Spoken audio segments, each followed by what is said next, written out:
આ સાથે સુરતમાં પણ વરસાદી માહોલ જામ્યો છે। સુરતના આસપાસના વિસ્તારોમાં વરસાદી માહોલ જોવા મળ્યો છે। ઉમરપાડામાં સૌથી વધુ 7 ઇંચ જેટલો વરસાદ ખાબક્યો તો ધોધમાર વરસાદ વરસી રહ્યો છે। સુરત શહેરમાં 3.5 ઇંચ જેટલો વરસાદ નોંધાયો છે। બીજી તરફ બારડોલીમાં પણ વરસાદી માહોલ જામ્યો છે।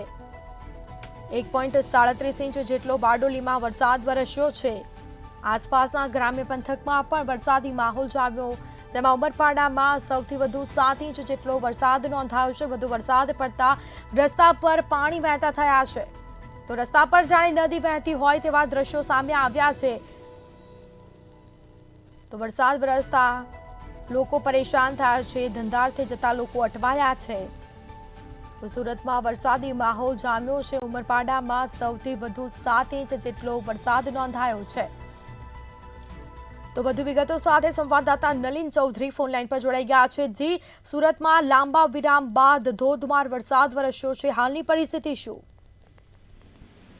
બિલકુલથી સ્મિતા, રાત્રિ દરમિયાનથી અવિરતપણે જે પ્રકારે વરસાદ શરૂ થયો હતો સુરત જિલ્લામાં, હાલ તો વરસાદે વિરામ લીધો છે, પરંતુ કહી શકાય કે સુરતના ચેરાપુંજી ગણાતા ઉમરપાડા તાલુકામાં છેલ્લા 24 કલાકમાં 7 ઇંચ જેટલો વરસાદ નોંધાયો છે અને તેના કારણે રસ્તાઓ પર પાણી વહેતા થયા હતા।